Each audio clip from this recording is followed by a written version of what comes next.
বিসমিল্লাহির রহমানির রহিম। সুপ্রিয় শিক্ষার্থী, আসসালামু আলাইকুম। তো আশা করি সকলেই ভালো আছো। তো এখন আমি আলোচনা করব অষ্টম শ্রেণীর গণিত অনুশীলনী 2.1 মুনাফা। তো মুনাফার এটা আমার 10 নাম্বার পর্ব। যদি 1 থেকে তুমি 9 নাম্বার পর্ব দেখতে চাও তাহলে এই ভিডিওর ডেসক্রিপশন এবং পিন কমেন্টসে লিঙ্ক দেওয়া থাকবে, সেখান থেকে দেখে নিতে পারো।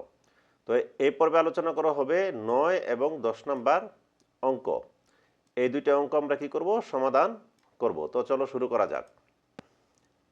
রিয়াজ সাহেব কিছু টাকা ব্যাংকে জমা রেখে 4 বছর পর 4,760 টাকা মুনাফা পান।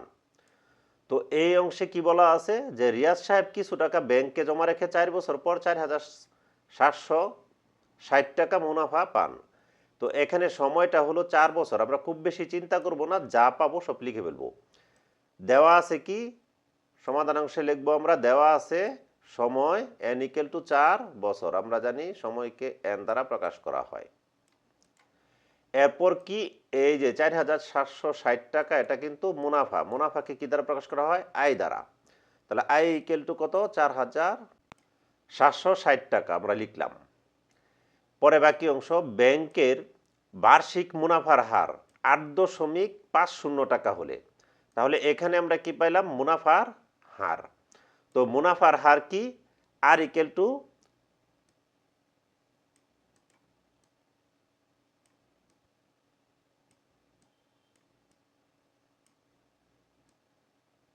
8.50%। তিনি ব্যাংকে কত টাকা জমা রেখেছিলেন? তিনি ব্যাংকে কত টাকা জমা রেখেছিলেন? এই যে কিছু টাকা ব্যাংকে জমা রাখলেন আর কত টাকা জমা রেখেছিলেন, এটাই কিন্তু মূলত হলো প্রশ্ন। অর্থাৎ তার আসল কত ছিল, এখান থেকে আমাদের কিন্তু বুঝতে হবে তার আসলটা কত। তো আসল পি ইকুয়াল টু হোয়াট, এটা আমরা জানি না, এই জন্য প্রশ্নবোধক চিহ্ন। এখন দেখো, এই 9 নম্বরের ডাকটা টোটালি পড়ে আমরা কিন্তু এই জিনিসগুলা পেলাম। তো এই জিনিসগুলা পেলাম, তাহলে এইগুলা কিন্তু আমরা এক সূত্রে প্রয়োগ করেই পি এর মানটা বের করতে পারবো। তো আমরা সূত্রগুলো একটু দেখি। এই যে দেখো এখানে সূত্র। তো একটা সূত্রকে এরকম 4 ভাবে আমরা লিখতে পারি।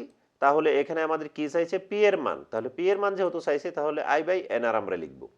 তাহলে এখানে আমরা জানি দিয়ে কি লিখব? P equal two I/N/R। এখন মান বসিয়ে দেব। আই এর মান কত? 4,760। আর এন এর মান হলো 4, আর মুনাফার হার হলো কি 8.50। এখন দেখো এখানে কিন্তু আমরা আসল বের করতেছি, তাই না? এখানে যখন আর এর মান বসাবো তখন আমরা কি করব? এই যে বলা আছে মুনাফার হার ছাড়া অন্য কিছু বের করলে মুনাফার হারকে 100 দ্বারা ভাগ দিতে হবে। অর্থাৎ এখানে আমরা বের করতেছি কি? আসল। তাহলে অবশ্যই আমরা মুনাফার হারকে 100 দ্বারা ভাগ করব। মুনাফার হার কি 8.50 না? এটাকে আমরা 100 দ্বারা ভাগ দিয়ে দিব। এই এখন ক্যালকুলেশন করলেই আমরা উত্তরটা পেয়ে যাব। তো ক্যালকুলেশন আমরা যাতে ক্যালকুলেটর ব্যবহার না করে করতে পারি, সেটা আমরা সর্বোচ্চ পরিমাণে চেষ্টা করব। তো এই জন্য উপরে লিখলাম 4,760, নিচে হলো 4, পরে হলো 8.50।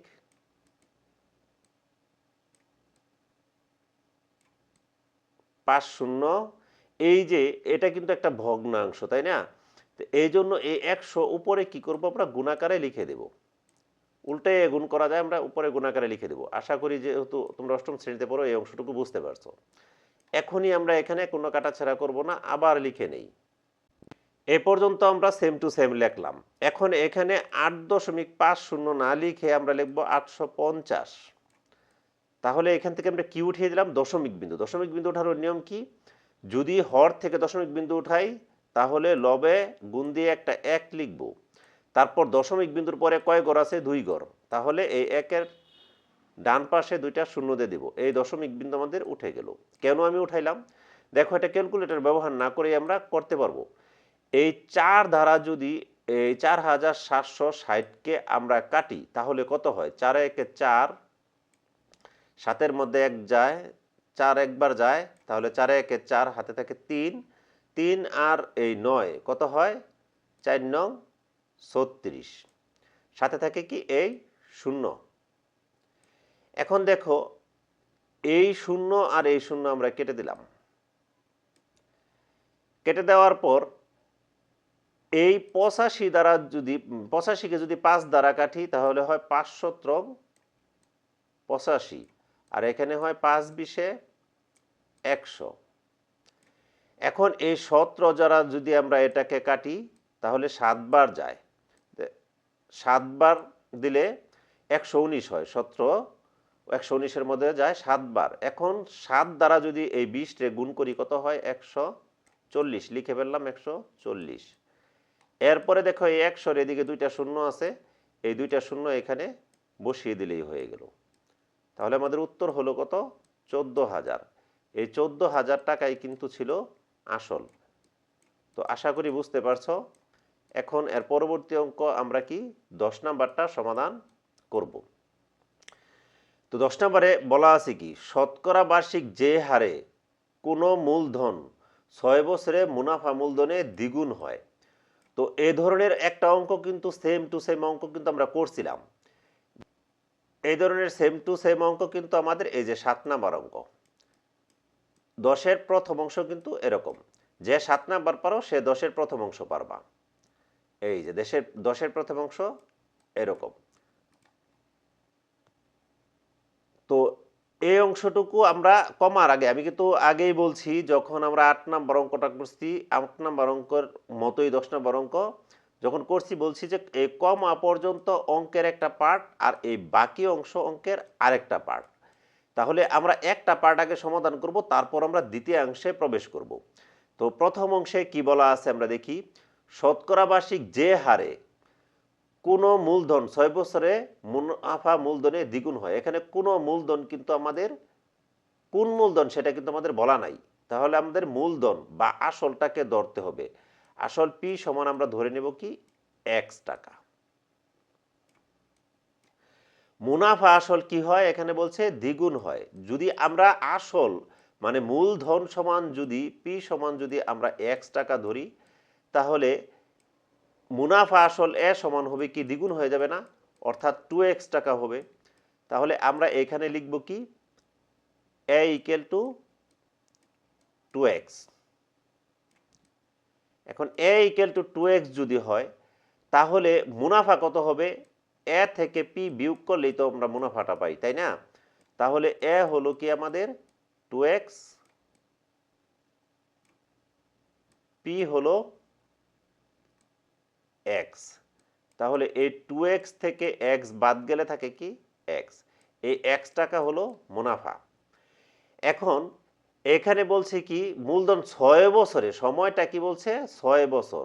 তো দেওয়া আছে অংশ, আমরা কি করলাম সময় n ইকুয়াল টু 6 বছর, এটা লিখলাম।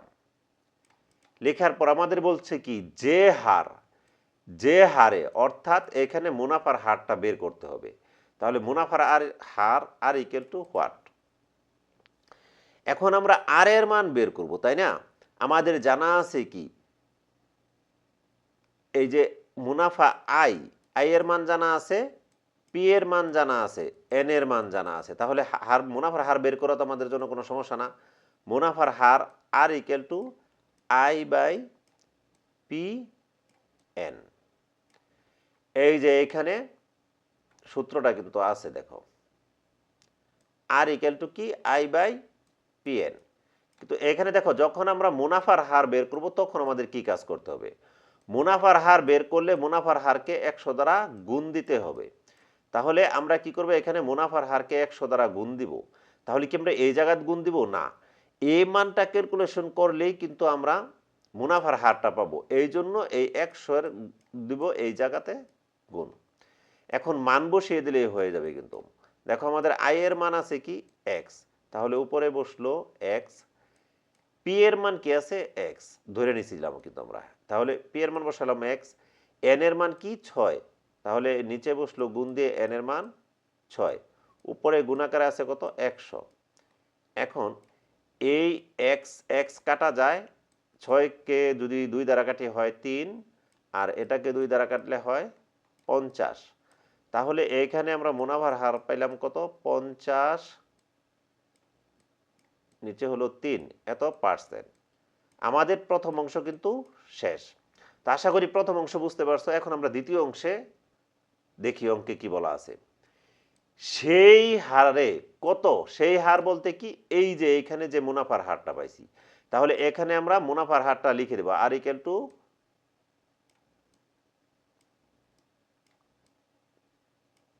এই মুনাফার হার লিখে দিলাম। মুনাফার হার লেখার পরে 4 বছরে, তার মানে এখানে সময়টা কত 4 বছর। এত কিছু চিন্তা করতে হয় না এই অঙ্কগুলো করতে, মানে এইভাবে যদি করি না খুব বেশি চিন্তা করতে হয় না। মুনাফা মূলধনে 2050 টাকা হবে। মুনাফা মূলধন কত, মুনাফা মূলধন আর মুনাফা আসল একই জিনিস। তাহলে মুনাফা আসল এ ইকুয়াল টু কত হলো 2050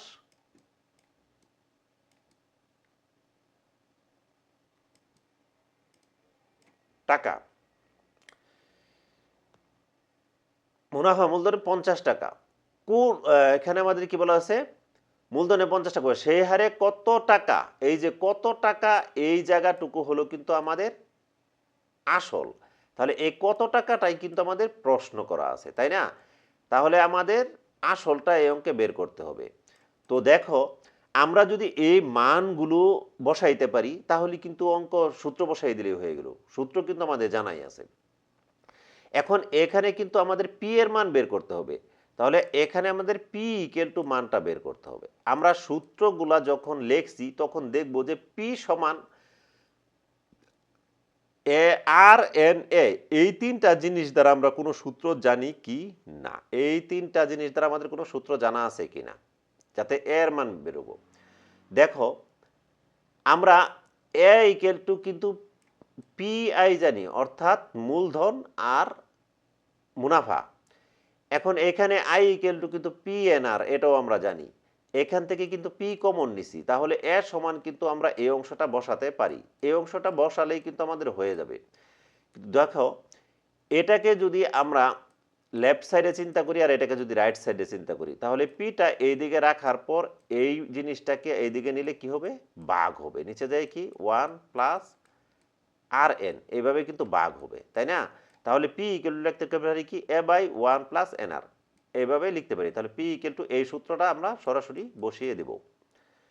তাহলে P equal to A by 1, 1 রে লিখলাম 1, তাহলে কি এন আর।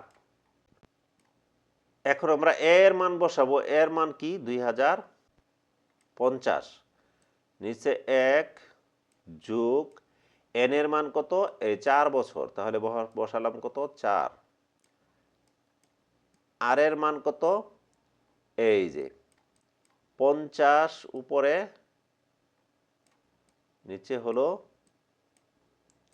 3। এখন আমাদের কি বলা আছে, যখন আমরা মুনাফার হার ছাড়া অন্য কিছু বের করব তখন মুনাফার হারকে 100 দ্বারা ভাগ। তাহলে এখানে হরে আমরা 100 লিখে দেব, তাহলে 100 দ্বারা ভাগ দেওয়া হয়ে গেল মুনাফার হারকে। তো আশা করি এটা বুঝতে পারছো, যেহেতু তোমরা অষ্টম শ্রেণীতে পড়ো, তো এটা আমি নতুন করে আর বুঝাইলাম না। এখন এই 50 দ্বারা যদি 100 রে কাটি কত হয় 2, তাই না? এই 2 দ্বারা যদি এই 4 কে কাটি কত হয় 2 দুগুণে 4, তাহলে আমাদের উপরে থাকতেছে 2050, নিচে কত থাকে 1 যোগ, দেখো এখানে লবে আছে কিন্তু 2 না, আর হরে আছে কত 3, লিখলাম 3। লেখার পর আমরা এটা এখানে একটু সমাধান করি। উপরে থাকতেছে আমাদের 2050, নিচে আমরা লসাগু করব, তাহলে হরে হবে 3 আর এখানে হবে 3 যোগ 2। আশা করি তোমরা লসাগুটা জানো। এরপর কি হবে, উপরে 2000 50 নিচে হলো 5/3। এখন নিচে এটা কি ভগ্নাংশ পাইলাম না? নিচে যদি ভগ্নাংশ থাকে তাহলে সেটাকে আমরা কি উল্টিয়ে দিয়ে গুণ করতে পারি না? তো উল্টিয়ে দিয়ে এখন গুণ করব।